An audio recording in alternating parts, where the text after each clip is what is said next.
मैं राजीव आप सभी का स्वागत करता हूं। दोस्तों, आज हम रीजनिंग के क्लॉक चैप्टर के इम्पॉर्टेंट ट्रिक्स को समझेंगे। तो ठीक है, चलिए स्टार्ट करते हैं बहुत ही कम समय लेते हुए। यहाँ पर जो भी क्वेश्चंस आपको दिए जाएंगे उन क्वेश्चन के माध्यम से मात्र 10 सेकेंड में आप क्वेश्चन को सॉल्व कर लेंगे। तो चलिए स्टार्ट करते हैं। तो जैसे पहली कंडीशन होती है क्लॉक में, जब घड़ियों के मिलने की बात होती है, बेसिक 3 प्रॉपर्टी होती है क्लॉक की, जिसमें घड़ी की सुइयां एक दूसरे से मिलती है, एक दूसरे के विपरीत होती है और एक दूसरे के समकोण पर होती है। तो उन कंडीशंस के लिए मैं लेके आया हूं। तो जल्दी से पहली कंडीशन है जब घड़ी की दोनों सुइयां आपस में मिलती है। यहां पर मिलने का मतलब जो होता है कि या तो ओवरलैप करना, परपेंडिकुलर होना, सॉरी ओवरलैप होना। इस केस में जो होगा मिलने का मतलब होगा एक दूसरे के ऊपर आना, ओवरलैप करना, संपाती होना। ठीक है, यानी कि संपाती होना, संपाती। क्लियर। तो जब ओवरलैप की कंडीशन की बात कर ले तो देखो कुछ क्लॉक इस तरीके से होती है। पहले हम प्रॉपर्टी को थोड़ा सा डिस्कस कर ले, इसके बाद डायरेक्ट ट्रिक पे आते हैं। तो यहां पर मान लीजिए कि ये क्लॉक है, तो इस क्लॉक में जब ये 12 होगा, 3, 6 और 9, इस कंडीशन में 12 के ऊपर देखो कोई भी समय हो, इस समय के ऊपर घंटे और मिनट की सुइयां जब एक दूसरे के ऊपर होती है तो इसको कहा जाता है संपाती या ओवरलैप या मिलने की कंडीशन। ऐसे मान लीजिए हो सकता है कि घड़ी की सुई इस तरीके से हो, तो ये मिनट है तो उसके ऊपर घंटे की सुई इस तरीके से होगा। तो अब यहां पर जो प्रश्न या इसकी प्रॉपर्टी अगर देखते हैं तो इसकी प्रॉपर्टी कुछ इस तरीके से है कि आपस में मिलने का मतलब हो गया यानी कि एक दूसरे से मिलना, ओवरलैप करना, संपाती होना। ठीक है, इसके बाद इसकी कुछ प्रॉपर्टी है, ये आप लोग ध्यान रखना कि इनके बीच यहां पर जो सुई होगी, घंटे और मिनट की सुई, घंटे और मिनट की सुई के बीच देखो इसके अलावा कहीं और होता तो कुछ ना कुछ एंगल बनता घंटे और मिनट की सुई के बीच। लेकिन यहां पर जब घंटे और मिनट की सुई एक दूसरे के ऊपर है, ओवरलैप कर रहे हैं, उस केस में हमारा एंगल डिफरेंस जो बनता है वो कितना होगा, 0 होगा। ठीक है, और टाइम डिफरेंस भी 0 मिनट का होगा। 1 घंटे में 1 बार मिलती है, संपाती होती है। 12 घंटे में 11 बार, 24 घंटे में 22 बार।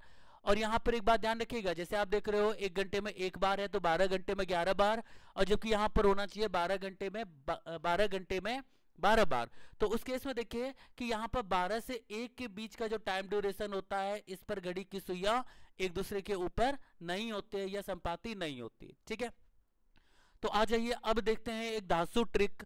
इस ट्रिक में हम देखेंगे कि वो टाइम, अभी तक तो ये था कि कितनी बार संपाती होती है, कितनी बार मिलती है। ठीक है, अब यहां पर कब मिलेगी वो टाइम आपको बताना होगा। ठीक है, तो चलो इस चीज के लिए जल्दी से समझ लेते हैं। तो यहां पर ये टाइम दिया है कि 1 से 2 के बीच घड़ी की सुइयां कब आपस में मिलेंगी। कब आपस में मिलने का मतलब वही ओवरलैप, संपाती होना। ठीक है, तो इस केस के लिए आपको सबसे पहले, क्योंकि मैं बेसिक मेथड यहां नहीं बताऊंगा, ट्रिक मेथड बताऊंगा, और जल्दी से देखिए ट्रिक में जो T1 होगा उस T1 में आपको 5 मल्टीप्लाई कर देना है। बस इतना ध्यान रखो, T1 में 5 का गुणा कर दो। अब यहां T1 1 2 3 4 कुछ भी हो, जैसे इस क्वेश्चन की बात करें तो T1 कितना होगा 1, 1 में मल्टीप्लाई कर दो 5 का, कितना हो गया 5। अब क्या करना है कि ये 5 तो यहां पर है ही, अब इस 5 को लिख दो 5 होल 5/11। बात समझ आ रही कि नहीं। तो इस केस में अब क्या लिखेंगे, 5 सही 5/11। तो अब यहां पर जो हमारा टाइम हो जाएगा वो टाइम हो जाएगा 1:05 सही 5/11। यानी कि हम जो ये 5 सही 5/11 निकाल रहे हैं ये दरअसल होता है मिनट। क्लियर। तो इसी तरीके से सेकंड क्वेश्चन जल्दी से देख लेते हैं। इस सेकंड क्वेश्चन में टाइम जो है वो चेंज है। अब इस टाइम चेंजमेंट में कहता है 8 से 9 के बीच के लिए, कि 8 से 9 के बीच घड़ी की सुइयां कब आपस से मिलेंगी।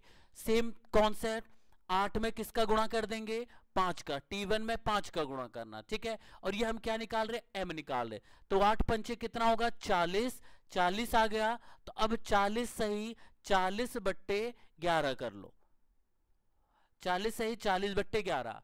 अब आप देखेंगे कि इस 40 में से 11 क्या ये परफेक्ट है, नहीं है। तो जब परफेक्ट नहीं है तो 40 को 11 से भाग देंगे तो कितनी बार जाएगा, 3 बार 33 होगा। यहाँ रिमाइंडर 7 बचेगा। अच्छा, जो ये 3 आता है भागफल, उसको जोड़ दो 40 पे, 40 पे जोड़ेंगे तो कितना हो जाएगा 43। और यहाँ पर ये जो शेष बचा है, शेष को हम ऊपर ही रख देंगे 7/11। क्लियर हो रही बात? तो यानी कि हमारा जो टाइम बनेगा वो टाइम हो जाएगा 8 बजकर, क्योंकि T1 होगा तो 8:43 सही 7/11। क्लियर? तो यहां हमारा ऑप्शन कौन सा आ रहा है? थर्ड। चलिए इसी तरीके से नेक्स्ट क्वेश्चन को डिस्कस करते हैं, और नेक्स्ट क्वेश्चन को भी आप लोग ध्यान से समझ लेना। अब टाइम क्या दिया है? 6 से 7, तो 6 में किसका गुणा करो? 5 में। कितना हुआ? 6 पंचे 30। अब क्या करना है? 30 सही 30/11। अब यहां देखो 11 से इसको डिवाइड करोगे 2 बार जाएगा, 11 दूना 22। जब 2 बार जाएगा उस 2 को हम 30 में जोड़ देंगे, कितना हो जाएगा? 32। अच्छा, यहां पर कितना बचेगा? बचेगा 8। क्लियर? तो अब 32 सही 8/11। अब देखो कहां आ रहा 32 सही, क्योंकि टाइम हो जाएगा 6 बजकर, देखो यही मिल गया 6:32 सही 8/11। इसी तरीके से एक क्वेश्चन और है, और इसका आंसर सभी लोग जल्दी से निकाल लीजिए। सेम कॉन्सेप्ट, मैं 5 क्वेश्चन लेके चल रहा हूं ताकि आपको कॉन्सेप्ट एकदम से क्लियर हो जाए।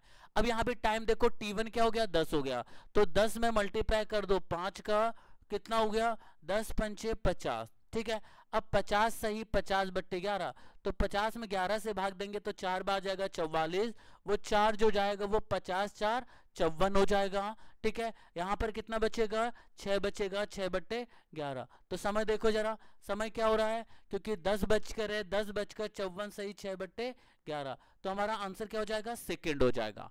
क्लियर? इसके बाद नेक्स्ट क्वेश्चन, ये फाइनल क्वेश्चन होगा, तो चलिए देखिए इसका आंसर आप लोग कोशिश करिए, पॉज कर लेना इस टाइम। तो देखिए 3 पंचे 15, ओरली कर सकते हैं हम इसको, 3 पंचे 15, 15 सही 15/11। अब देखो इस 15 में 11 से भाग देंगे तो एक बार ही जाएगा, और जब वो 1 है कहां पहुंच जाएगा?